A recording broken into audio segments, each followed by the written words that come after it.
자, 오늘 말씀, 자, 13장, 14장에 이제 바울의 1차 전도여행, 1차 전도여행. 자, 그래서 사실은 오늘 본문부터가 13장부터가 참 중요합니다. 그래서 지난 이렇게 동영상으로도 보시면 되고 또 오늘부터 이렇게 잘 들으시면 됩니다. 바울과 바나바가 이제 땅끝까지 이르러 땅끝, 그러니까 예루살렘으로 시작해가지고 사마리아와 온 유대 그리고 땅끝, 이렇게 세 개의 하나님이 이제 복음을 이제 증거하게 이제 시작하시는데 바울과 바나바를 들어서 이제 하신 겁니다. 이 그림을 보면 아주 간략하게 지난 13장의 내용이 또 14장의 내용까지 다 포함되어 있습니다. 안디옥 교회에서 바나바와 바울을 이제 세워서 성령께서 그들에게 이제 기름을 부어서 이제 거의 최초죠. 선교사 이제 파송을 한 겁니다. 그러니까 다른 나라, 다른 지역에 가서 이제 복음을 전하게 하고 또 그곳에서 또 교회를 세우게 하고. 자, 그래서 배를 타고 구브로에 갔다고 그랬습니다. 구브로의 이제 섬인데 이 구브로는 이제 바나바의 이제 고향입니다. 또 이 구브로의 지역에서 이 안디옥 교인들도 좀 덜어 있었던 것 같고, 여기서 이제 이 복음을 이제 하나님 말씀을 전하는데 여기서 이제 전하다가 누구를 또 수행하게 되냐면 그 요한, 마가 요한. 이 마가 요한이 이제 사실 이 바나바의 생질입니다. 여기서 이제 그를 이제 수종을 들게 하면서 이제 같이 이 복음을 전하는데 거기에 이제 이 구브로의 이제 바보, 기억나시죠? 지난주에 바보라는 지역에서 그 지역에 이제 총독 서기오 이제 바울을 이제 만나게 됩니다. 그 바울이 이 사도 바울과 이름이 같은 거예요. 근데 그 바울이 지혜 있는 사람이다 그랬어요. 지혜 있는 사람. 하나님 말씀을 듣기를 원해서 바울과 바나바를 앉혀놓고 이제 하나님 말씀을 듣게 된 겁니다. 그때 그 일을 방해하는 자가 바로 그 바보에 있는 거짓 선지자, 이 바예수, 그 엘루마, 이 마술사인데 이 사람이 방해하는 거예요.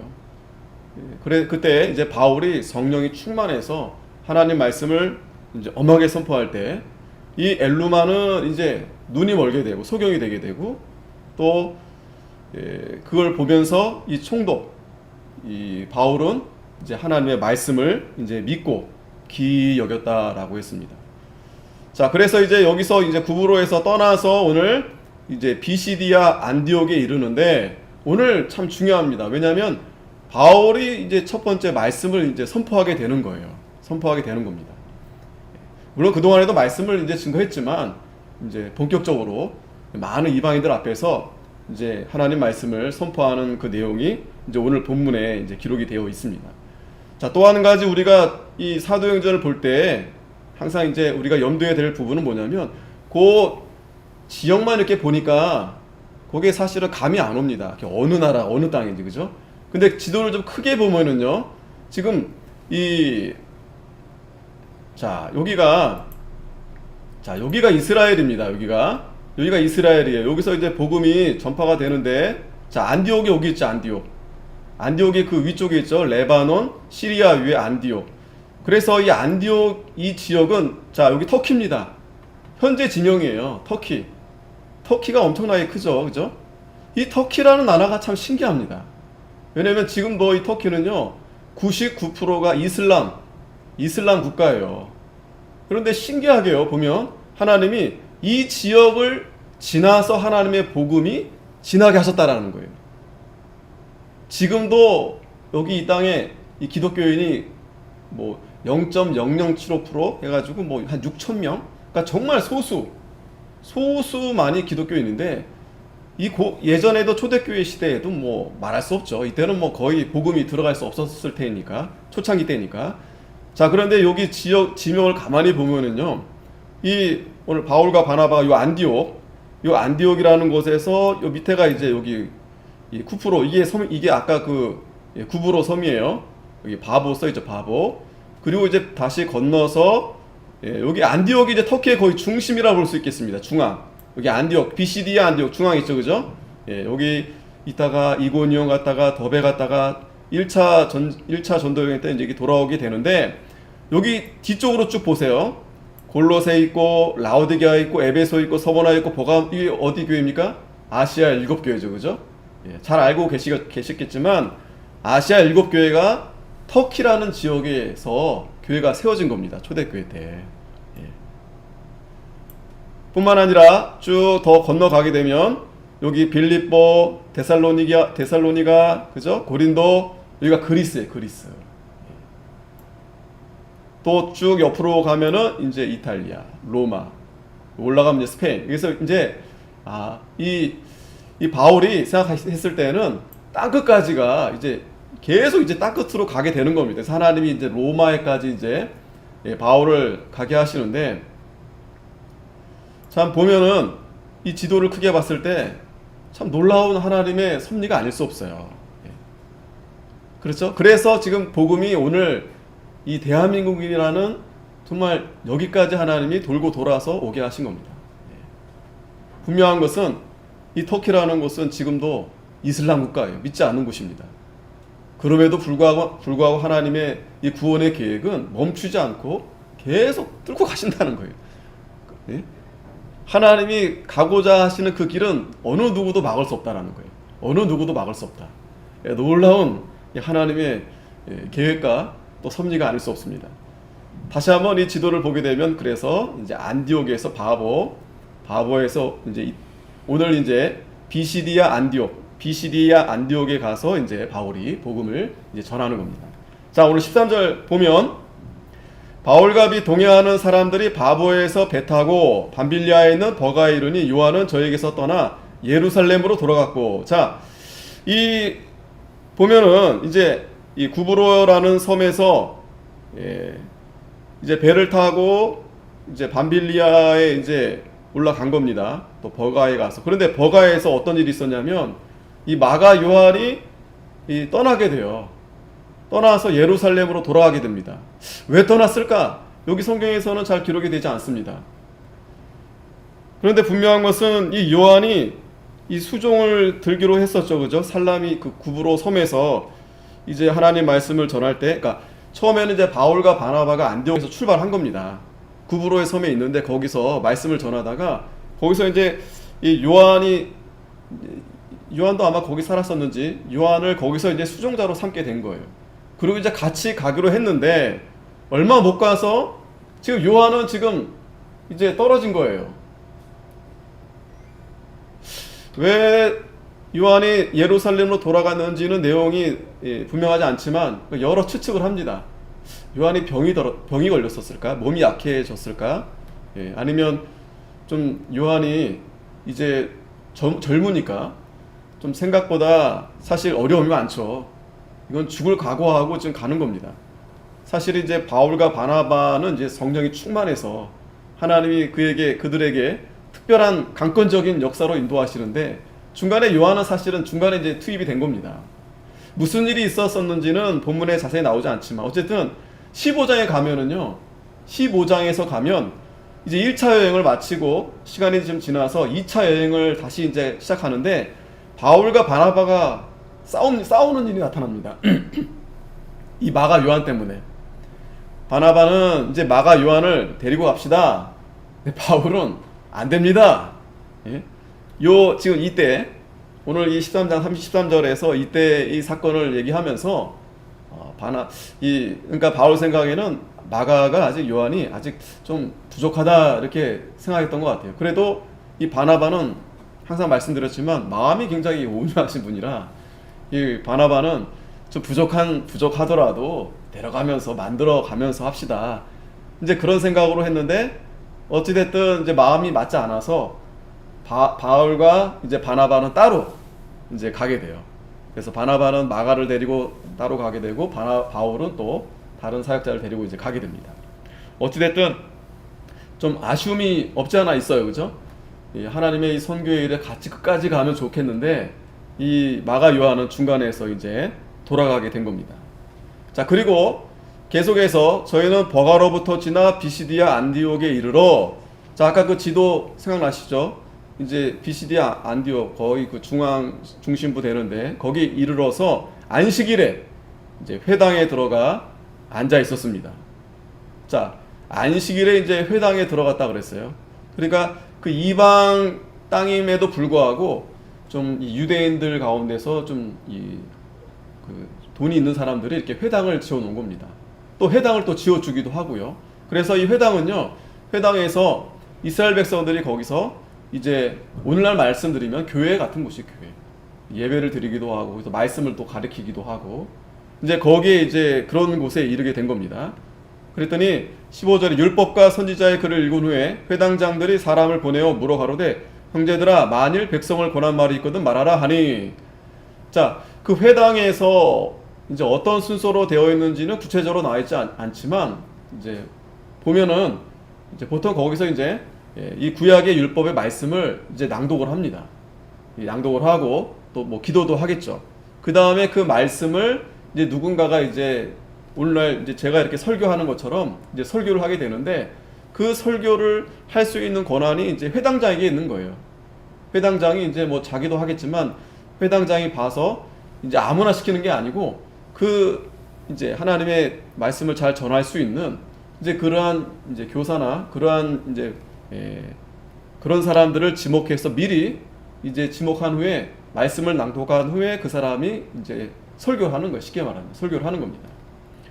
자, 그런데 이때 오늘 이 본문에 보면은 이 회당장이 이제 미리 정하지 않고 이제 형제들아 만일 백성을 권한 말이 있거든 말하라 그랬어요. 이 형제들아, 이 형제는 누구를 가리키냐면 아마 바울과 이제 바나바를 염두에 두고서 아마 회당장이 이렇게 말하지 않았을까 이렇게 봅니다. 왜냐하면 아까도 말씀드렸죠. 아무나 이렇게 말씀을 가리킬 수 없어요. 또 잘못 전할 수도 있기 때문에 반드시 이 회당장이 선별해서 이제 하게 됩니다. 그런데 지금 마침 바울과 바나바가 이제 선교 예루살렘부터 이렇게 떠나서 안디옥에서 떠나서 이제 자기네 이제 이 왔다는 소식을 들었겠죠. 또 보니까 이제 들어온 겁니다. 그래서 마침 저분들에게 말씀을 좀 이렇게 권해야 되겠다 했더니 16절에 바울이 일어나 손짓하며 말하되 이스라엘 사람들과 및 하나님을 경외하는 사람들아 들으라. 자, 이걸 보면은 회당장과 바울과 바나바가 이미 얘기가 있었던 것 같아요. 그죠?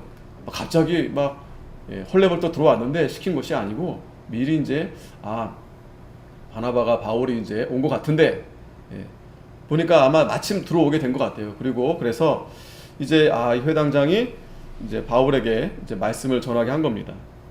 이 바울이 이제 오늘 이 중요한 오늘 말씀에 이제 본문 가운데 이제 설교를 합니다. 오늘 중요한 설교인데 그걸 이제 세 가지를 잘 기억하시면 됩니다. 본문이 보면은 이제 16절부터 이제 41절까지 이제 설교의 말씀이에요. 그런데 굉장히 이 바울이 이거를 아주 간략하게 요약을 해가지고 말씀을 전합니다.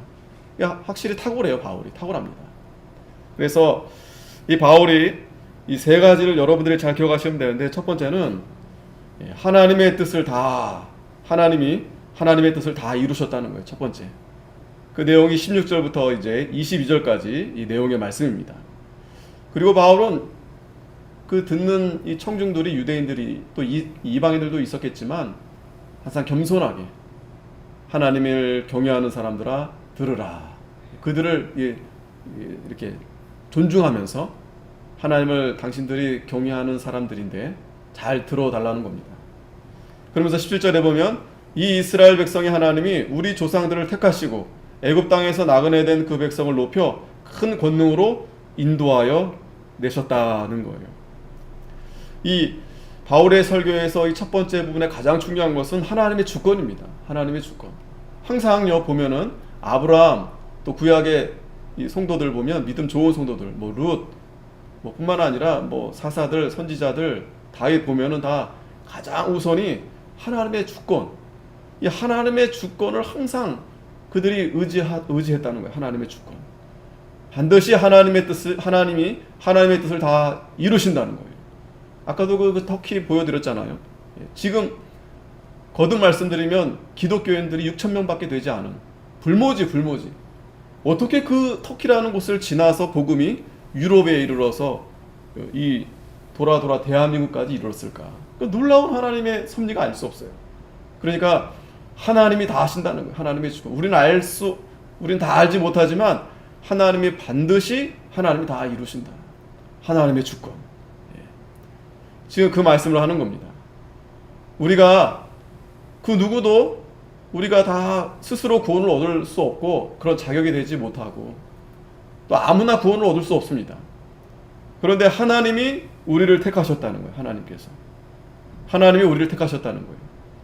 먼저는 이스라엘 백성들을 먼저 택하시고 뿐만 아니라 애굽 땅에서 나그네 된 그 백성들을 높여 하나님이 높여주셨다는 거예요. 하나님이. 이스라엘 백성들이 지금 굉장히 교만해졌어요. 왜? 자기들이 먼저 이렇게 하나님이 택함을 받아서 많은 하나님의 그 은혜를 누리게 됐죠. 근데 그것이 마치 자기들이기 때문에 하나님이 특별히 자기들만 사랑하셔서 마음이 굉장히 교만해졌어요. 그러나 그것은 하나님이 절대적으로 하나님의 주권 가운데 있었다는 거예요. 주권과 너희들이 뭐 특별해서가 아니고 대단해서가 아니라 하나님의 그 자비로우심, 하나님의 은혜로 너희를 택하고 또 너희들이 나그네 되었었는데 또 그 가운데서 하나님이 모세를 통해서 그들을 불러서 하나님이 높여주셨다는 거예요. 하나님의 큰 권능으로 인도해 주셨다는 거예요. 그래서 그 애굽에서도 큰 이적을 행하셨잖아요. 뿐만 아니라 18절에 광야에서 약 40년간 저희 소행을 참으시고, 자 보세요. 아주 짧은 한 절이지만 그럼에도 불구하고 이스라엘 백성들이 그 40년 동안 얼마나 하나님 말씀을 듣지 않고 목이 곧아서 어떻게 하면 하나님의 그 보호하심에서 떠나려고 이 마음이 교만한 그러한 가운데서도 하나님이 참으셨다는 거예요. 자, 이걸 우리 잘 기억하셔야 됩니다. 하나님이 하나님 마음대로 다 하신다. 물론 그렇지만 중요한 것은 하나님 마음대로 하시는데 또 참 감사하게도 하나님이 그 너그러우신 그런 마음 때문에 참으신다는 거예요. 우리를 내치지 않으시고 참는다는 거예요. 그게 그 헤세드의 사랑, 지난주에 말씀드렸죠.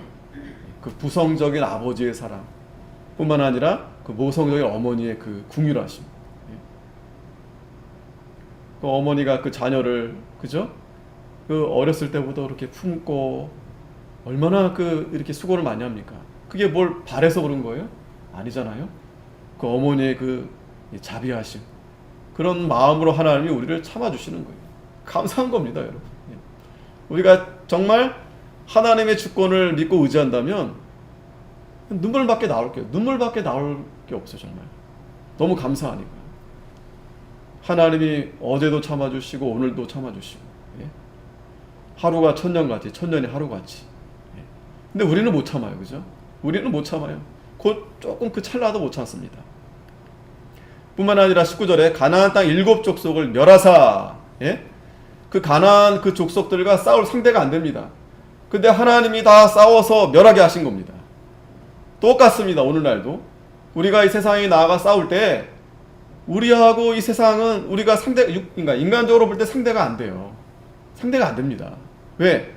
저들은 죽기 살기로 자기를 위해서 싸우는 거예요. 목숨 걸고 자기 것을 위해서, 자기 유익을 위해서, 자기 안위를 위해서. 근데 우리는 우리의 삶의 목적 그게 아니잖아요. 하나님의 영광을 위해 살잖아요. 그러니까 우리는 될 수 있으면 우리는 양보하고 희생하고, 그러니까 싸움이 안 되죠. 싸움이 안 돼요. 그런데 분명한 것은 하나님이 그 가나안 땅의 7 족속들을 다 멸하게 하셨다는 거예요. 심지어는 그 여리고성 무너뜨릴 때도 그냥 나팔 소리만 부하 함성 소리 부르니까 그냥 무너진 거예요. 이 세상 오늘날도 마찬가지입니다. 아무리 큰 악한 세력들이, 큰 어떤 대적들이 우리 앞에 있다 하더라도, 골리앗이 우리 앞에 있다 하더라도 하나님이 무너뜨리는 겁니다. 그런데 안타까운 것은 저도 그렇고 여러분도 그렇고 아직 싸워보지도 않았는데 이미 벌써 두려운 거예요. 이미 겁을 먹은 거예요. 이미. 아이쿠, 이거 내가 손해보는 게 아닌가, 내가 어떻게 되는 거 아닌가. 하나님이 다 하나님이 이미 이기셨고 또 이기실 거고 앞으로도 이길 건데 우리가 믿음이 약해서, 믿음이 부족해서 벌벌벌 두려워한다는 거예요. 하나님이 다 이기십니다. 그래서 그 땅을 하나님이 아무것도 하지 않은 이스라엘 백성들에게 기업을 주셨어요. 450년간. 또 그 후에 선지자 사무엘까지 또 사사를 주시고, 자, 구약의 내용이 상당히 이 생략이 돼서 정리를, 그러니까 굉장히 요약을 해서 이제 바울이 말씀하는데, 중요한 것은 하나님이 그러한 이 구약의 역사를 통해서 왕을 보내셨다는 거. 왕. 21절에 보면 이 사울이 아니고 그를 패하시고 다윗을 왕으로 세우셨다는 거예요. 22절이 중요합니다. 자, 다윗을 왜 왕으로 세우셨는가? 내가 이새의 아들 다윗을 만나니 내 마음에 합한 사람이다 그랬어요. 내 마음에 합한 사람, 내 뜻을 다 이루게 하리라. 다 이루게 하리라. 우리가 이 사사 시대 때 이 사사 백성들이 항상 자신들이 왕이 없기 때문에 자기 마음대로 살았다 그랬어요. 자기 마음대로. 그리고 사실은 왕이 없었던 게 아니고 하나님을 왕으로 모셔야 되는데 그들이 하나님을 왕으로 모시지 않은 거예요. 하지만 하나님은 그 사사기 그 시대가 그러면 하나님이 좀 이렇게 하나님의 역사 가운데 흠이 되는 그런 역사인가? 아닙니다. 아닙니다. 그러니까 그 흠은 우리 인간의 역사의 흠이지, 하나님은 오묘하게도 그러한 역사들을 다 합력해서 손을 이루시는 거예요. 그러니까 저와 여러분들도 우리 삶에서 과거를 보면은 그런 사사기 같은 그런 때가 있었어요. 말 안 듣고 내 마음대로 내 고집대로 하고. 그런데 하나님은요, 그러한 가운데서도 우리를 만들어 가시는 겁니다. 일전에도 말씀드렸지만 그 사춘기 아이들 있잖아요. 할 수 없어요. 사춘기 때는 말 안 듣고 지 고집대로 하고. 그런데 그런 시간들이 꼭 불필요하진 않았다는 거예요. 물론 잘 지나가면 좋겠지만 할 수 없어요. 그러니까 그걸 통해서 우리는 하나님께서 원하시는 것은 겸손하라는 거예요. 우리 스스로 우리 힘으로는 아무것도 할 수 없다라는 거예요. 그리고 분명히 우리가 바로 하지 못한 부분에 있어서는 하나님이 반드시 징계하십니다. 그러니까 그 징계도요, 우리는 감사한 거예요. 아, 진짜 하나님이 우리 아버지가 되시는구나. 자, 하지만 이 다윗은 하나님이 다윗 같은 왕을 이제 마침내 세우게 하셨는데, 중요한 것은 그가 하나님의 마음에 합한 왕이다 그랬어요. 마음에 합한 왕. 그러니까 사실 뭐 다윗이 잘한 부분도 있죠. 그러나 이 모든 이러한 역사가 하나님이 다 하나님께서 계획하신 대로 이루어진 것이다라는 거예요. 다윗이 대단하고 훌륭하지만 그러나 그 모든 일을 앞서서 예비하시고 주정하시는 분은 바로 하나님이시다라는 거예요. 그러니까 참 오늘날도 저도 여러분도 참 깝깝하죠, 그죠? 우리의 삶 가운데서 현실적인 문제에 부딪히면, 야, 누가 이 문제를 해결할 수 있을까? 예? 누군가가 좀 이렇게 해결해주면 좋겠는데, 그런 왕, 그런 리더자를 찾잖아요. 아, 리더가 없어 이렇다. 우리 교단도 그렇고 뭐 이 사회도 마찬가지입니다. 좀 제대로 된 리더가 좀 있으면 좀 잘 될 텐데 늘 우리 그런 마음 갖고 있지 않겠어요? 근데 하나같이 보면은 참, 물론 그런 리더를 보기 전에 우리 자신을 돌아봐야 됩니다. 왜 그러느냐? 결국에는 그런 리더자들을 누가 뽑았냐면 우리가 뽑은 거예요. 우리가 뽑은 겁니다. 그러니까 우리 수준인 거예요. 자, 그러나 하나님은 반드시 하나님께서 하나님의 뜻을 이루시기 위해서 이 다윗과 같은 왕을 세우신다는 거예요. 이 마음이 합한 사람이다라고 했는데 네 가지만 잘 기억하시면 될 것 같아요. 다윗이 어떻게 마음이 하나님과 합하였는가? 첫째는 이 다윗은 이 하나님의 종으로, 하나님의 참된 이 종이었던 거예요. 종. 다 주인 되려고 그러죠. 다 주인. 자기 마음대로 하려고 그러고. 그러나 다윗은 내가 하나님의 종이다. 나는 종이다. 우리가 정말 종의 위치에 있을 때 하나님이 그를 높이 세워주시는 거예요. 그리고 하나님은 그 참 종을 좋아하세요. 기뻐하십니다. 내 사랑하는 나의 종. 그래서 예수님도 하나님의 아들이지만 하나님의 사랑하는 종으로 이 땅에 보내신 거예요. 그래서 이 예수님은 종의 사역을 감당하신 겁니다. 죽기까지 복종하시고, 그 죽기까지 복종하신 게 종이에요, 종. 그래서 하나님의 마음에 합한 사람은 바로 종입니다. 종. 참된 종. 우리가 참 그걸 돌아봐야 돼요. 자신을 항상 검증해 봐야 됩니다. 내가 진짜 종인가? 하나님의 종인가? 하나님의 종입니다 라고 하면서 내 마음대로 하는 거예요. 두 번째는 우리가 하나님의 종이기 때문에 하나님의 계명을 잘 지켜야 되는 거예요. 종인데 말은 아주 명찰은 그냥 아름답게 하나님의 종, 그리스도의 종 딱 이렇게 했는데 이 하는 행동은 뭐 전혀 하나님의 계명을 지키지 않는 거예요. 그건 말이 안 되는 거죠. 앞뒤가 맞지 않는 겁니다.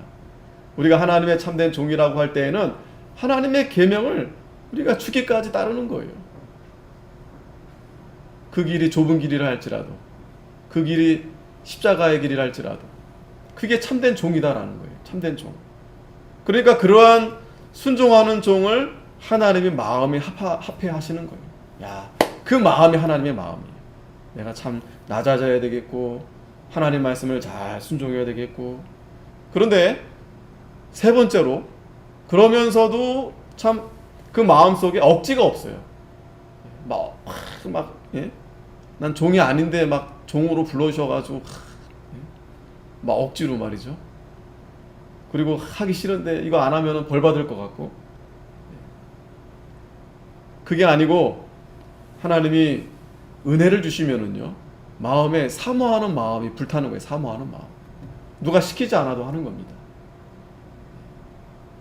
우리가 참 다 사모하는 마음이 있으면 좋겠잖아요. 그죠? 하나님을 좀 기쁘시게 해드려야 될 텐데. 그런데 1번, 2번을 건너떠서 3번이 될 수 없어요. 세 번째 이룰 수 없어요.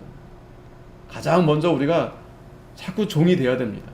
그러니까 준비가 뭐든지 이 계단 차근차근 이렇게 과정을 밟아가야 되는 거예요. 자꾸 우리가 종의 위치에 있지 않으면 그냥 뛰어넘어가지고 갑자기 막 내가 뭔가를 해야 되겠다? 안 됩니다. 가끔 그래요. 가끔 뭔가 우리가 어떤 감동적인 걸 보든지 아니면 어떤 우연히 사건을 만나게 됐을 때 감동이 됐을 때 이제부터 내가 잘해야 되겠다. 이제부터 내가 정말 마음 먹고 잘해야 되겠다 하는데 또 안 돼. 또 돌이켜보면 또 안 돼요. 예? 그게 참 쉬운 게 아닙니다. 그걸 우리가 너무 급하게 막 하루아침에 막 다 해버릴지도 아니고 우리가 천천히 가는 거예요. 밟아가는 거예요. 그러면서 우리는 늘 우리가 종의 위치에서, 그죠? 그러니까 변함없이, 우리 이병규 목사님도 말씀하시지만 다른 분들도 같은 말씀들을 돌아하세요.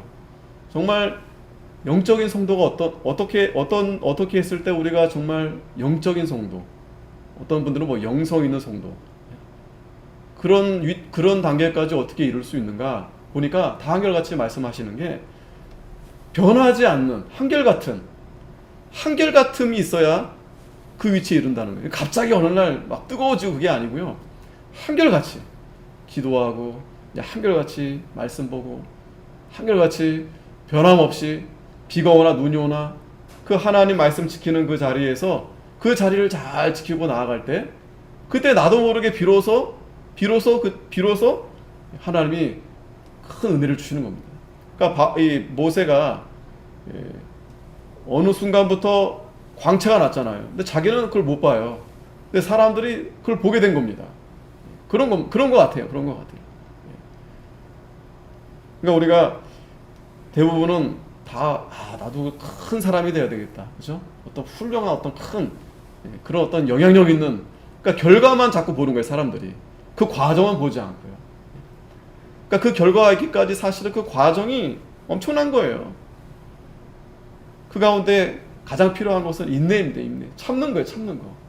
얼마만큼 내가 참느냐, 견디느냐. 그리고 마지막으로는 정직입니다. 정직. 뭐 종이고 순종하면서 사모하는 마음도 있는데, 물론 물론 그렇게 되면 이제 정직에까지 이르게 되죠. 양심을 바로 쓰고.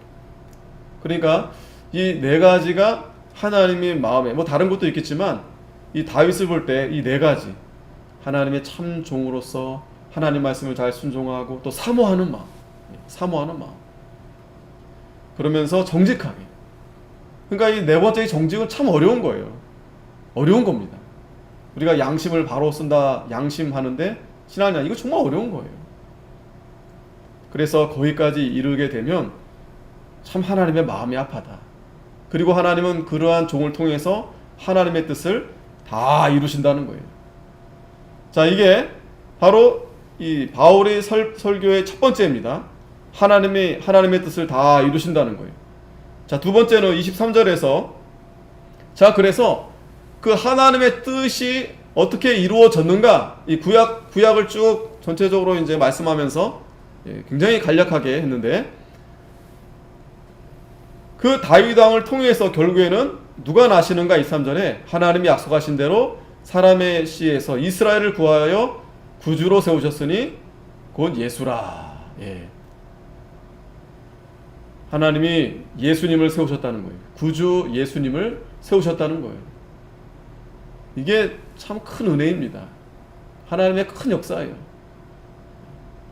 예수님을 이 땅에 보내심으로 인해서 우리가 그 예수님의 십자가의 보혈로 죄사함을 얻고 하나님의 자녀가 되었고 구원, 우리가 하나님의 백성이 된 거예요. 그걸 이루신 겁니다. 말씀만 하신 게 아니라 그 말씀대로 예수님을 이 땅에 보내신 거예요. 그래서 그 오시는 앞에 요한이 먼저 회개의 세례를 이스라엘 모든 백성에게 전파하니라. 자, 예수님 앞에 6개월 전에 이제 세례 요한을 먼저 보내셨죠. 요한이 그 달려갈 길을 마칠 때에 말하되 너희가 나를 누구로 생각하느냐? 나는 그리스도가 아니라 내 뒤에 오시는 이가 있으니 나는 그 발에 심 풀기도 감당치 못하리라 하였으니. 자, 지금 이 바울이 지금 첫 번째 설교를 하는 거예요. 그러니까 뭐 많은 얘기를 할 수가 없어요. 뿐만 아니라 지금 이 하나님을 경외하는 이제 그 가운데 유대인들도 있고 이제 이방인들도 있겠지만 바울이 참 조심하면서 말씀을 전하는 겁니다. 처음부터 그 유대인들을 막 거스르게 하면 이들이 막 싫어할 거 아니겠어요? 그런데 이들이 이 다윗 그리고 또 세례 요한 아주 이 존경하는 인물들이에요. 아브라함, 예? 이런 모세, 예? 이 유대인들도 다 좋아하는 사람이에요. 거의 하나님 그 위치에 있는 존경하는 사람들입니다. 그런데 예수는 믿지 않아요. 예수님은 믿지 않아요. 하지만 그 예수님이 하나님께서 하나님의 뜻을 이루시기 위해서 그 너희가 그렇게 좋아하는 그 다윗 왕의 후손으로 이렇게 오셨다는 거예요. 뿐만 아니라 그 예수님을 이 먼저 앞서온 이 세례 요한이 뭐라 말씀했냐면 나는 그의 발에 심 풀기도 감당치 못하리라. 세례 요한을 사람들이 얼마나 존경하는지 모릅니다. 그런데 그 세례 요한도 자기 뒤에 오신 예수님의 그 신 풀기도 감당치 못한다는 거예요. 세상 죄를 구원하러 오신 하나님의 어린 양 예수 그리스도 하나님의 아들이시다라고 이 세례 요한이 증거했던 겁니다. 뿐만 아니라 형제들 아브라함의 후예와 너희 중 하나님을 경외하는 사람들아 이 구원의 말씀을 우리에게 보내셨거늘. 자, 아브라함의 후예, 그죠? 또 하나님을 경외하는 사람들아. 이 바울이 이렇게 처음에는 이 유대인들에게 거슬리지 않도록 잘 이렇게 효과적으로 이렇게 설교하는 겁니다. 그러면서 예루살렘에 사는 자들과 저희 관원들이 예수와 및 안식일마다 외우는 바 선지자들의 말을 알지 못하므로 예수를 정죄하여 선지자들의 말을 응하게 하였도다. 자, 그럼에도 불구하고 이들이 예수님을 정죄했다는 거예요. 그래서 선지자들의 말한 대로 예수님이 어떻게 됐어요? 어린 양의 제물로 바쳐졌다는 겁니다. 죽일 죄를 하나도 찾지 못했으나 빌라도에 의해서 죽여달라. 예? 빌라도가 물론 재판에 참여했지만 그 재판에 넘긴 자들이 바로 너희들이라는 거예요. 유대인들이다라는 거예요. 그러면서 성경에 저를 가리켜 기록한 말씀을 다 응하게 한 것이라. 후에 나무에서 내려다가 무덤에 두었으나. 자, 바울이 오늘 이 설교를 가만히 보면은 구약 성경을 많이 인용합니다. 이사야 말씀도 인용하고 시편도 인용하고. 그러니까 이 바울이 굉장히 성경에 능통한 사람인 거예요. 그러면서 성경에 말씀한 대로 다 이루어졌는데, 그러니까 그 예수가 무덤에 두었지만 하나님이 죽은 자 가운데서 저를 살리셨다는 거예요. 다시 십자가에 달려 죽었지만 3일 만에 다시 살아나셨다라는 거예요. 그분이 바로 구주 예수 그리스도가 되신다라는 거예요. 그러니까 그 구약에서 하나님의 그 뜻은 이 예수 그리스도를 통해서 하나님이 그 뜻대로 이루셔서 그를 다시 살리셨다는 거예요. 다시 살아났다는 건 뭐예요? 그냥 보통 사람이 아니다라는 거예요. 하나님의 아들이다라는 거예요. 우리의 구원자가 되신다라는 거예요. 뿐만 아니라 갈리로부터 예루살렘에 함께 올라간 사람들에게 여러 날 보이셨으니 저희가 이제 백성 앞에 그의 증인이라. 예수님이 분명히 살아나셨고, 그래서 그 제자들이, 여러 사람들이 봤다는 거예요. 증인들이 다 있다는 거예요. 증인들은 다른 게 아니죠. 본 바 그대로 이렇게 말하고 하는 것이, 행동하는 것이 증인들입니다. 증인. 그래서 마지막에 세 번째 설교는 32절부터 보면 이제 그 약속을 전파한다는 거예요. 약속. 어떤 약속이냐? 이 조상들에게 주신 약속을 너에게 전파한다. 조상들에게 주신 약속이 어떤 약속이에요? 그 메시아를 보내서 우리를 구원해 주시고, 그 메시아가 우리와 함께 하시고, 우리로 하여금 영원한 하늘나라 천국, 그러한 복을 우리에게 주신다고 약속했는데, 그 약속을 바울이 이제 제대로 전한다는 거예요. 제대로. 왜냐하면 유대인들이 잘 깨닫지 못했거든요. 예수님을 오히려 십자가에 잡아 죽였는데, 그러나 그것도 또한 하나님이 선지자를 통해서 말씀한 대로 그 예언이 다 이루어졌다는 겁니다. 33절에 보면 곧 하나님이 예수를 일으키사 우리 자녀들에게 이 약속을 이루게 하셨다 함이라. 시편 둘째 편에 기록한 바와 같이 너는 내 아들이라 오늘 너를 낳았다 하셨고, 시편에 있는 말씀을 또 들면서 너는 내 아들이라 오늘 너를 낳았다. 우리가 예수님을 통해서 하나님의 자녀로 삼아주시겠다는 이 약속, 우리가 다 하나님의 자녀가 된 거예요. 그래서 우리는 하나님을 아버지라 이렇게 부르게 한 겁니다. 누구 때문에? 예수 그리스도 때문에. 예수 그리스도를 통해서. 그래서 이 하나님의 약속은 예수 그리스도를 통해서 그 약속을 이루게 하신 겁니다. 이 바울은 그걸 이제 증인으로서 이걸 전파하는 겁니다. 지금 그 비시디아 안디옥에서 그 회당에서 그들에게 이제 이 복음을 전하는 거예요. 그러면서 34절에 또 하나님께서 죽은 자 가운데서 저를 일으키사 다시 썩음을 당하지 않게 하실 것을 가르쳐 가라사대 내가 다윗의 거룩하고 미쁜 은사를 너에게 주리라 하셨으니 그러므로 또 다른 편에 일렀으되 주의 거룩한 자로 썩음을 당치 않게 하시리라 하셨느니라. 우리가 다시는 썩지 않는다. 썩는 게 뭐예요? 죽으면 썩잖아요. 그런데 이제는 우리가 썩지 아니하게 된다는 거예요. 다시 부활하게 된다는 거예요. 영생의 볼 우리에게 줬다라는 겁니다. 자, 그런데 다윗은 당시에 하나님의 뜻을 쫓아 섬기다가 잠들어 그 조상들과 함께 묻어 썩음을 당하였을 때, 이 말은 뭐예요? 다윗이 너희들이 그렇게 존경하지만 다윗도 결국 죽었다는 거예요. 그러나 하나님의 살리신 이는 썩음을 당하지 아니하였다. 그 다윗의 후손으로 온 예수 그리스도는 다시 살아나셨다라는 거예요.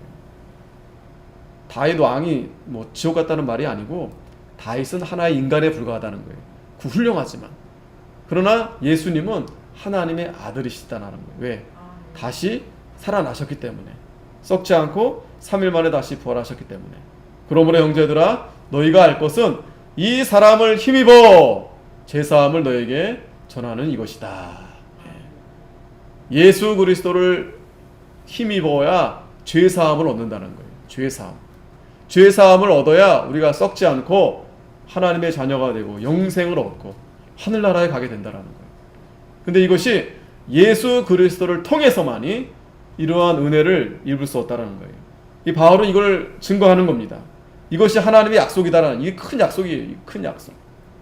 여러분 이 약속을 잘 기억하세요?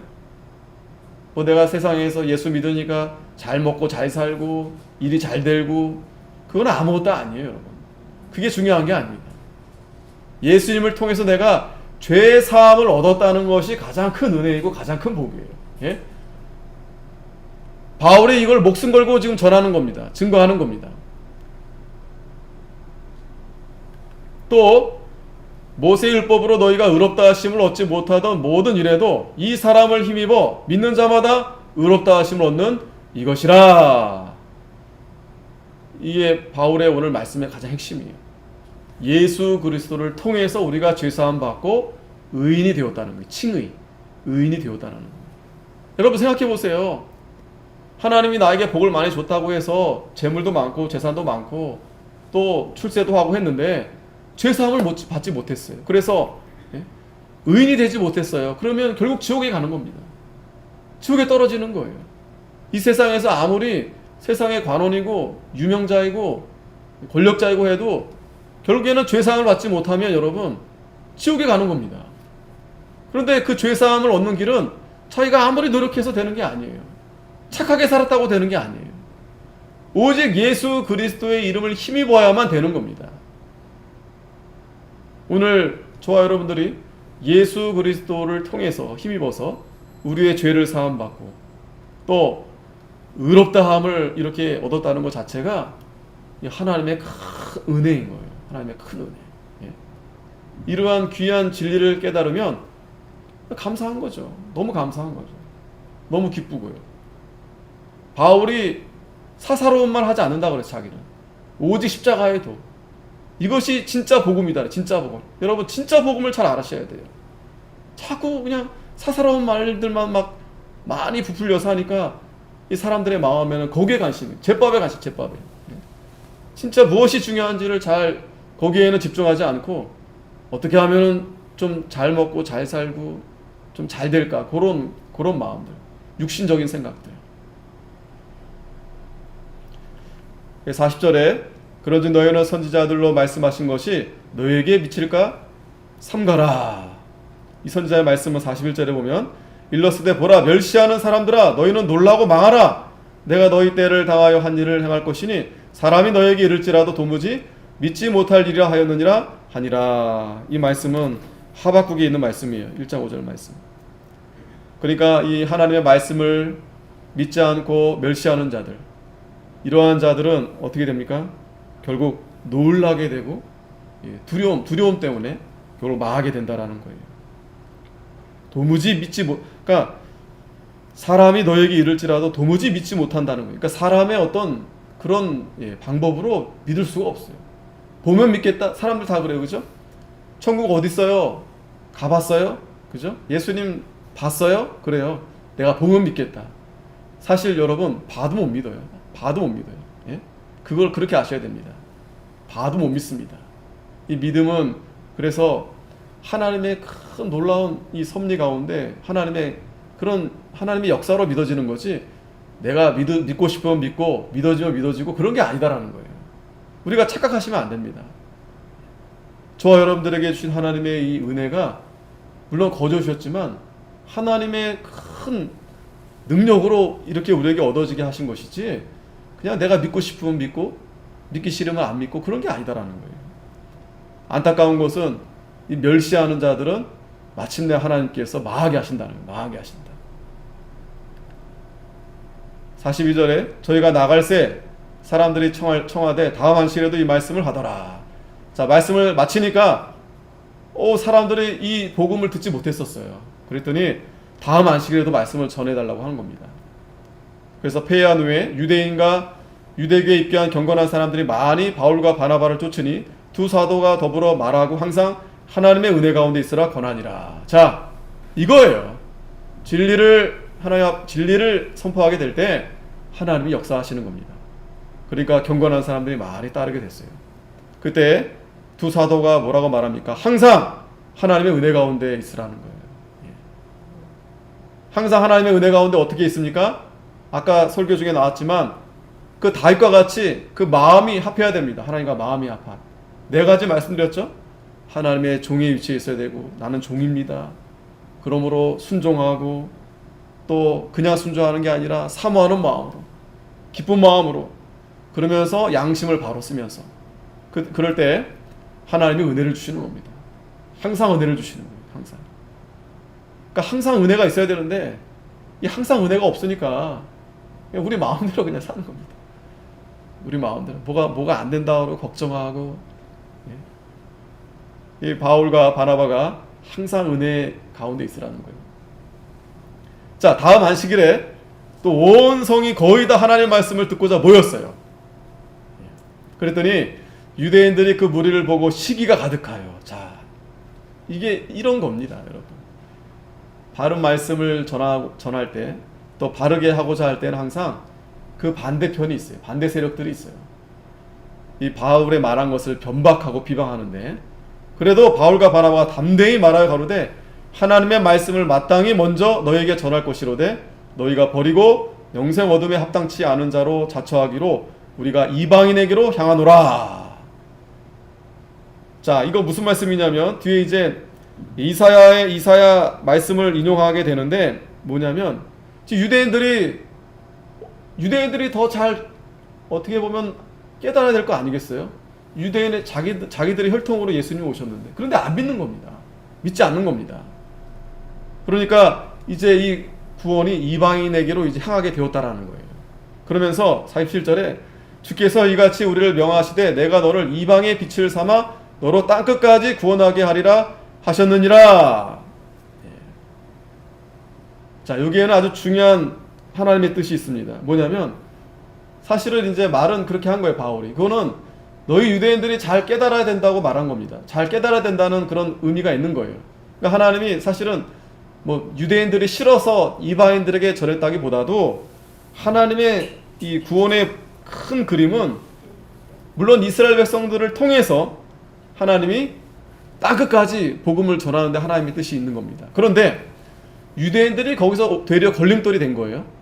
자기들이 복음을 받았으니까 잘 전해야 되는데 전하지 않고 오히려 이게 엉뚱하게 자기들이 이제 오히려 예수님을 잡아 죽이고 했잖아요. 그러나 하나님은 그럼에도 불구하고 하나님의 뜻은 계속 이루어져 간다는 거예요. 그러니까 바울은 이 유대인들을 책망하면서 그럼에도 불구하고 하나님은 이방 땅에 계속해서 하나님의 그 뜻이 계속 이루어져 간다는 거예요. 그랬더니 48절에 이방인들이 듣고 기뻐하여 하나님 말씀을 찬송하며 영생을 주시기로 작정된 자는 다 믿더라. 자, 이게 중요합니다. 이방인들이 다 듣고 기뻐했다고 그랬어요. 그 당시만 해도 유대인들은 어떻게 생각했어요? 이방인들을 인간 취급도 안 했어요. 저들은 오히려 하나님 버린 자다라고 생각했던 겁니다. 하지만 하나님의 복음이 그들에게 가게 된 겁니다. 사실은 하나님의 뜻은 유대인들이 그들이 받아서 전해줬으면 했던 게 하나님의 아마 그림이었을 거예요. 하나님의 계획은. 그러나 설사 너네들이 그렇게 하지 않는다 하더라도 나는 계속 할 거다. 바울을 통해서 바나바를 통해서 하나님의 뜻은 이루어지게 되는 겁니다. 그러면서 하시는 말씀이 작정된 자는 다 믿더라. 놀라운 하나님의 이 계획입니다. 작정이고 예정이고 이 예정론. 하나님 다 예정되어 놓으신 거예요. 그러니까 이 말씀을 볼 때 여러분들 우리 수지서교계도 그렇고 여러분들 가정도 그렇고 개개인도 그렇고 걱정할 거 없어요. 그렇다고 걱정할 거 없으니까 그냥 마음대로 그건 아니고요. 오히려 우리가 하나님의 은혜로 아까 그 다윗처럼 하나님의 마음에 합한 자처럼 그렇게 우리는 한결같이 가면 되는 겁니다. 저와 여러분들이 뭐 어려운 일 당할 수도 있고 뭐 사업이 안 될 수도 있고 뭐 잘 될 수도 있고 뭐 그런 걸 떠나서 그러든지 말든지 우리는 항상 이 세상은 항상 변하거든요. 그러나 우리는 변하지 않아야 될 이 진리를 붙들고 우리는 종으로서 하나님 말씀을 잘 붙들고 기도하고 순종하고 사모하고 정직하게 좀 손해가 되더라도 정직하게 그렇게 살면 하나님이 반드시 그 사람을 통해서 그 가정을 통해서 그 교회를 통해서 반드시 역사하십니다. 예? 그렇게 성경에서 그렇게 가르쳐 주잖아요. 그렇게 보여주잖아요. 예수님이 뭐 돈으로 우리를 구원시키신 겁니까? 예수님이 어떤 왕의 자리에 올라가 세상의 어떤 권력을 가지고 그렇게 구원하신 거예요? 아니잖아요. 예수님은 오히려 십자가에 죽어서 하나님의 뜻을 이루신 겁니다. 그러니까 죽었다는 것은 하나님의 말씀을 순종해서 이루신 겁니다. 근데 사람들은 그렇게 하고 싶지 않아요. 하고 싶어 하지 않아요. 인간적인 생각대로, 인간적인 방법대로, 어떤 인본주의적으로 뭔가 여러 가지 방법을 해서 뭔가 이렇게 기술을 동원해서 그렇게 교회를 세우기를 원하고 가정을 세우기를 원하고 하니까 안 되는 겁니다. 그렇게 하니까 안 되는 거예요. 우리는 반대로 지금 바울과 바나바가 안 될 것 같잖아요. 당장에 지금 이런 식으로 말하면 어떻게 돼요? 지금 벌써 가만히 있지 않아요, 유대인들이. 하지만 49절에 주의 말씀이 두루 퍼지니라. 하나님은 계속 하시는 거예요. 그러니까 우리는 그냥 하나님 말씀대로만 하면 되는 겁니다. 그랬더니 유대인의 경건한 귀부인들과 그 성내 유력자들 선동하여 바울과 바나바를 핍박해 하여 그 지경에서 쫓아냅니다. 여러분 잘 보세요. 바나바와 바울이 거기서 비시디아 안디옥에서 잘 머무르게 됐어요? 쫓겨났어요. 결국에는 이렇게 그 반대하는 세력들 때문에 쫓겨나게 된 겁니다. 그래서 두 사람이 저희를 향하여 밭에 티끌을 떨어버리고 이고니온으로 가거늘. 자, 그렇기 때문에 이고니온이라는 곳으로 가서 다시 이제 복음을 전하게 된 겁니다. 하지만 자, 마지막 52절. 제자들은 기쁨과 성령이 충만하니라. 예. 잘 기억하시기 바랍니다. 우리 성도들의 기쁨은 바로 여기 있는 거예요. 세상적으로 뭐가 잘 되어지고 자식들이 잘 되어지고 이거는 여러분 지나가는 겁니다. 그 본질을 보셔야 돼요. 본질을. 저와 여러분들과 여러분들의 자녀들이 하나님을 잘 섬기고 있는가? 진짜 참 종인가? 참 종인가? 하나님의 말씀을 어기지 않고 잘 순종하고 있는가? 그 일에 정말 기뻐하고 있는가? 그러면 여러분 정말 그런 자녀가 하나라도 있다면 정말 우리 가족, 우리 교회가 복을 받는 겁니다. 여러분. 복을 받는 거예요. 그러니까 바울 같은 한 사람 때문에 복을 받는 겁니다. 여러분. 다윗 같은 한 마음이 아픈 한 사람의 여러분 예수님 하나님은 그 한 사람을 통해서 역사하시는 거예요. 그러니까 저와 여러분이 그 한 사람이 되면 돼요. 기도하겠습니다. 하나님 은혜 감사합니다. 저희들이 오늘 이 말씀을 통해서 이 바울이 설교하신 것처럼 하나님이 하나님의 뜻을 다 이루신다고 했습니다.